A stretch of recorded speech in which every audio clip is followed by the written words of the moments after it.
Yo, what's good with y'all, man? So for today, we got 10 super teams that failed miserably, bro. So I'm sure all of y'all remember a certain super team that failed miserably, especially in the recent past, and that is the Brooklyn Nets with KD, Kyrie, and Harden, bro.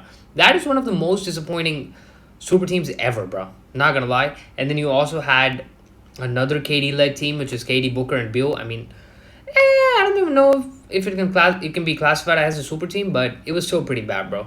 But today we're gonna be looking at the 10. I feel like the top 10 super teams that were the worst.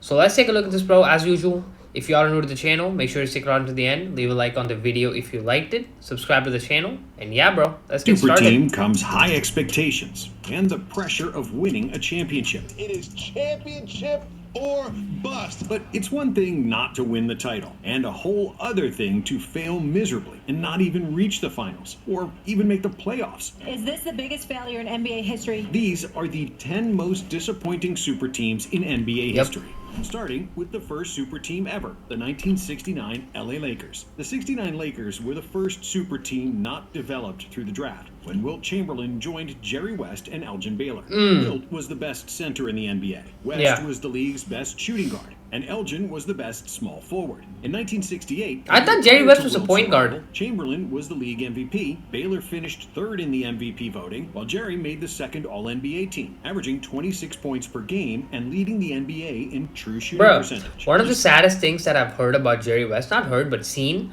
is when he made that half-court shot at the end of the game in the finals. But then since there wasn't a three-point line at the time, bro, they counted it as a 2. And then it went to overtime, and then they lost in overtime or something like that. Like, bro, that is super depressing, bro. He went like, what, 1-6 or something like that in the finals? 2-6, something like that?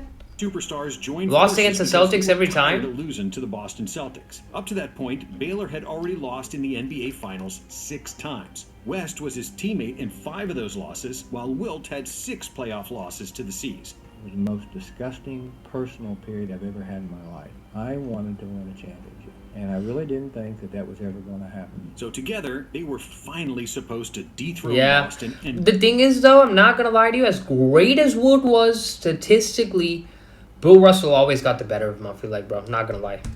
The NBA for years. In 1969, the Lakers finished first in the West and got to the finals, where they took a 3-2 series lead against the omnipresent Boston, who were playing in their 12th finals in 13 years. That's crazy. Still, the Celtics countered in Game 6 and forced a Game 7 in Los Angeles. But because of the Celtics' age, the presence of Wilt Chamberlain, and home court advantage, the Lakers were confident that they were going to win Game 7. So much so that they filled the roof of their arena with balloons, which were set to be released after the Lakers won the championship. What? Once Bill Russell heard that, he got so mad and motivated to win Game 7. Nah, Bill Russell is legendary, bro. Any chance. They can't beat us.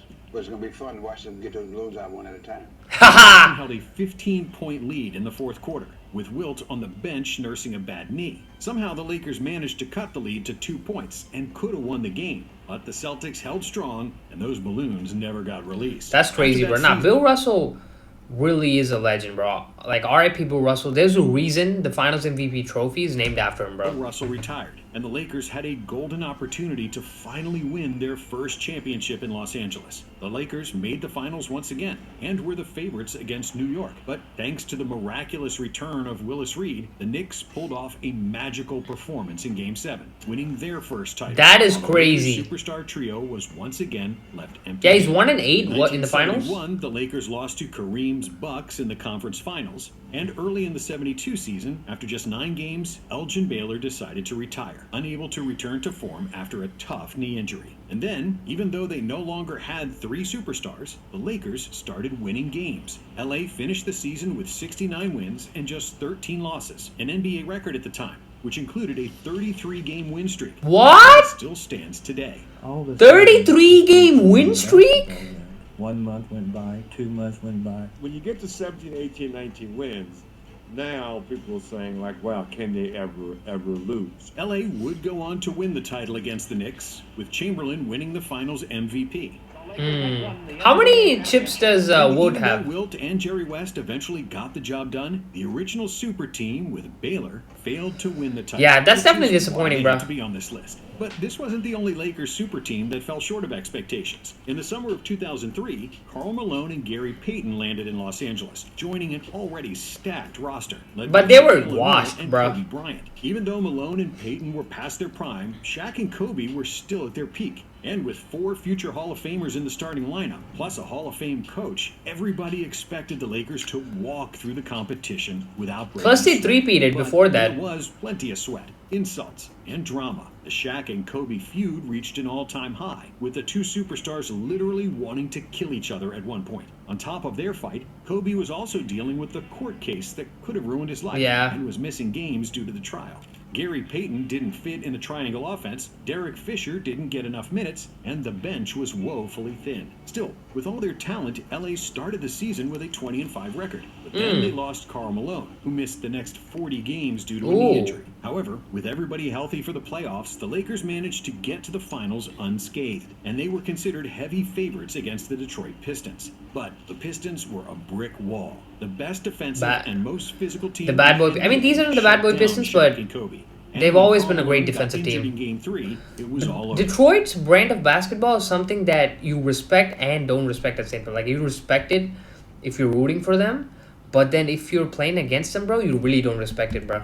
Shut down Shaq and Kobe. And when Karl Malone got injured in Game 3, it was all over, and the Lakers flamed out in 5 games. On the Pistons thing, that's my fault, because I didn't get us prepared to run our automatics. And we got to Detroit and it forced us to play our offense 94 feet and we weren't ready. And we couldn't do it. And everything just capitulated from there.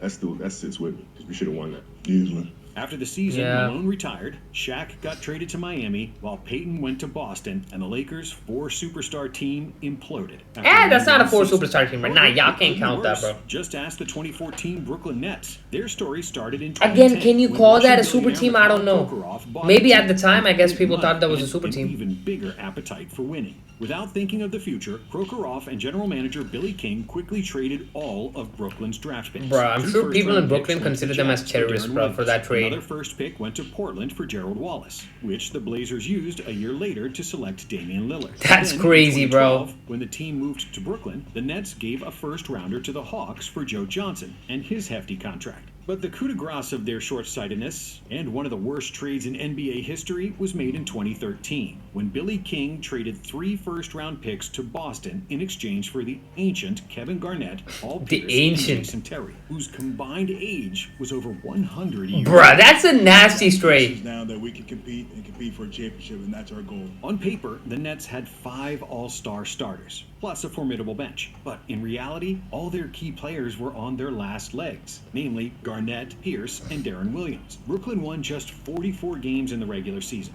and advanced through 1 playoff series, barely, surviving a last-second shot from Kyle Lowry that could have won the series for Toronto. And then, in the second round, the Nets got dominated by LeBron James and the Heat. And just bro, like why that, can Paul Pierce never escape it didn't work out. LeBron? And that's what everybody looks at, but I easily feel like it could have worked out just the same. Pierce left for nothing in free agency. KG lasted for a half season more, while Darren Williams and Joe Johnson left after the 2015 season. Just 2 years after they assembled their super team, the Nets were left in shambles, with no stars, not really a and super no team. draft picks. And just 8 years later, like they were Britney Spears because, oops, they did it again, just after they recovered from the Billy King fiasco and made the playoffs in 2019, the Nets acquired Kyrie Irving and Kevin Durant. The thing is, though, And that's not their fault, bro. Like, that team is not their fault, bro. Nobody could have known. Like, if any team would have done that, bro. If you have a chance to get KD, Kyrie, and Harden on the same team, along with Blake Griffin and, LaMarcus Aldridge? LaMarcus Aldridge, he played for a little bit, and he retired due to, like, a heart condition or something like that. But, bro, regardless, anybody's going to do that, bro. Come on, man. Lee became a contender. Okay, not immediately, because KD missed the entire 2020 season due to an Achilles injury he sustained in the 2019 finals. But when he got healthy for the 2021 season, Durant was arguably even better than before. And so is Kyrie. I don't know about that. The best He's still at the same, though. I'm not going to say he declined or dropped.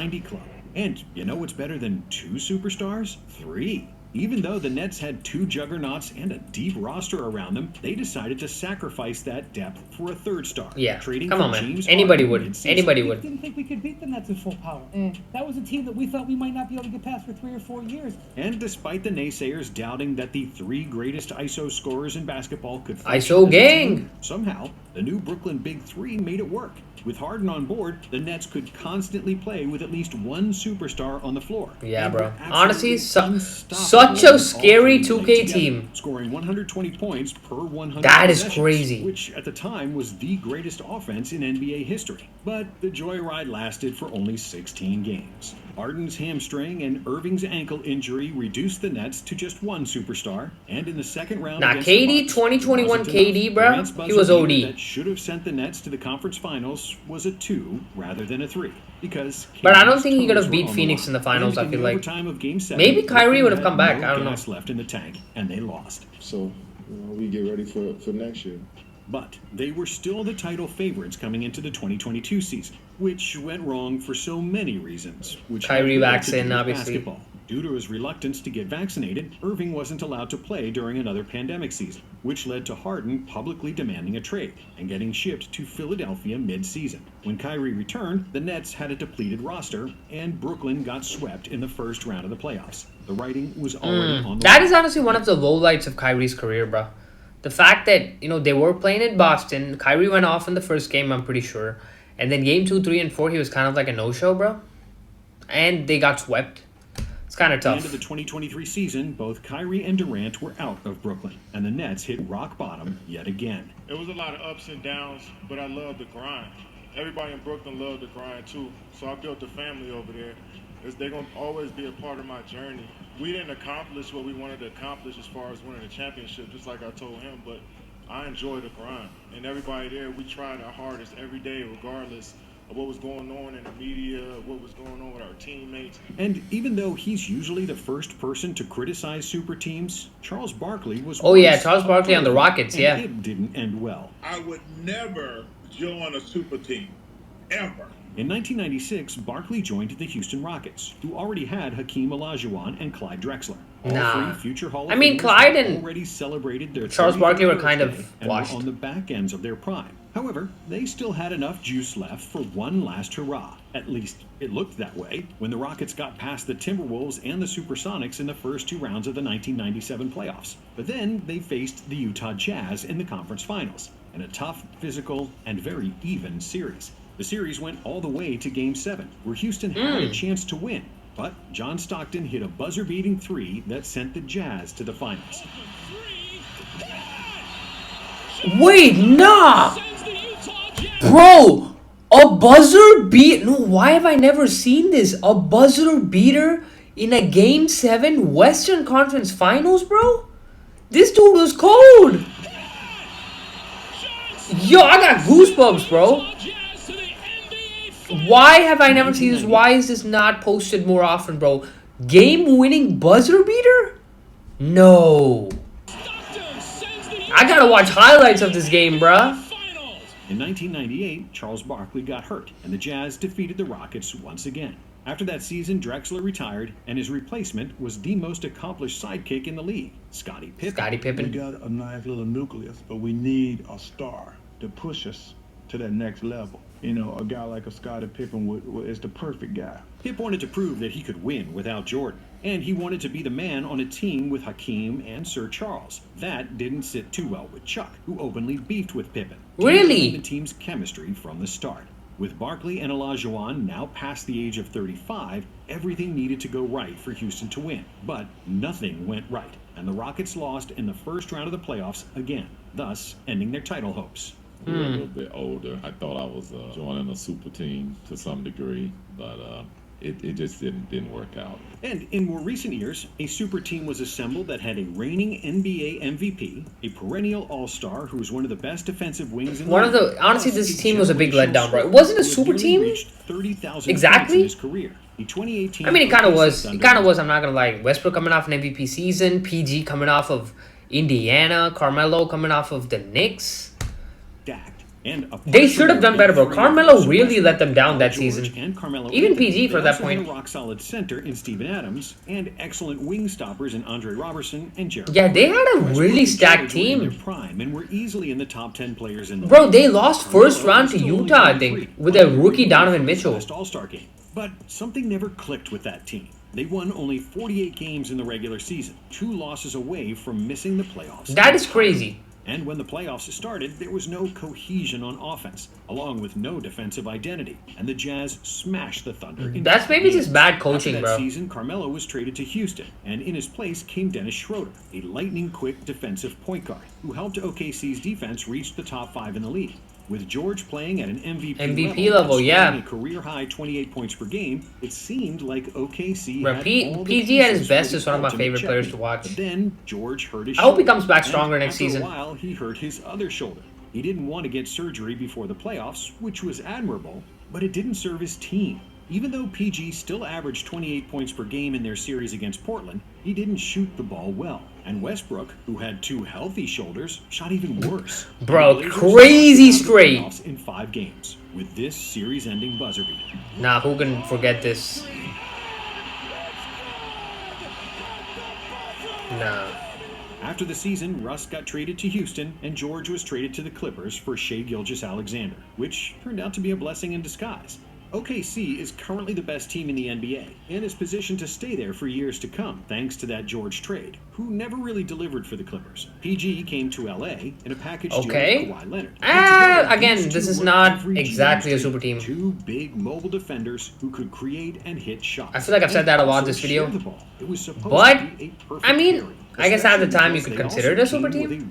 They needed another star, though, to be really considered a super team. Ivica Zubac, Lou Williams, and Montrezl Harrell, who had won 6th Man of the Oh, Year. yeah, I In guess. 2020, the Clippers had the best roster in the NBA, but what they lacked was chemistry. PG and Kawhi weren't team leaders, and yet they asked for special privileges, which alienated them from the rest of the team. The Clippers played just average for the entire season. But in the second round of the playoffs against the Nuggets, it looked like they had finally found their stride, as they held a 3-1 series lead after 4 games. But Bro, then, LA an Lakers, LA Clippers abomination. in the bubble would have gone crazy, bro. 5, the Until Clippers had a Murray showed up. 12-point lead at the half, only to squander it all and lose the game in the final minutes. That is In crazy. Game 6, LA had a 16-point lead at the half, but they fell apart even more terribly as Denver outscored them 64-35 in the last 2 quarters, with George and Leonard shooting 6 for 21 from the field. Pandemic P was forgettable. And then in Game 7, the Clippers again. Nah, he was had memorable halftime for the lead, wrong but reasons. They disappeared when it mattered most, playing with no sense of Isn't it urgency, crazy how looking Murray like was they carrying didn't want to Jokic be at that on the time? court. Not PG carrying, shot but, you know, 4 of doing 16, majority of the heavy lifting. While Kawhi was only slightly better, with 6 of 22 shooting. Together, they scored only 24 points with the season on the line. And in the end, Denver convinced That was the only healthy playoff run they had. Someone had to pay for this. This was an epic failure. And when you put 2 superstars together, you mortgage your future.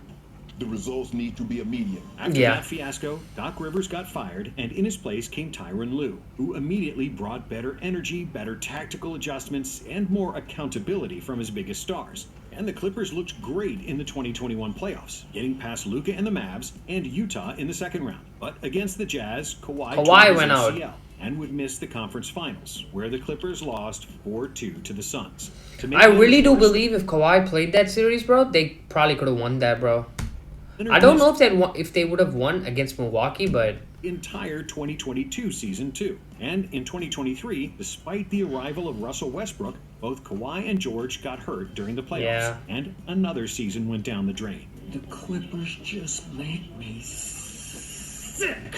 In 2024, the Clippers also added James Harden, and now they had 4 superstars on their team. bro, Westbrook was not a superstar in 2024, bro. Come on. Once again, Kawhi couldn't stay healthy for the playoffs, and the Clippers lost in the first round, after which Westbrook and George left the team. And by now, you may be noticing a trend of certain names. Hey, they got a teams low-key popping super up team on this year, list too. They got Brad Beal. Because next, for the minimum, they got a good center this year. They got Brook Lopez. The Clippers probably are the offseason winners this season. Westbrook's nightmare stint with the LA Lakers. The Lakers are the best team in the West. The reality is with Russell Westbrook. Who the hell is... Bro, there's a reason why you've never heard of this guy as an analyst, bro.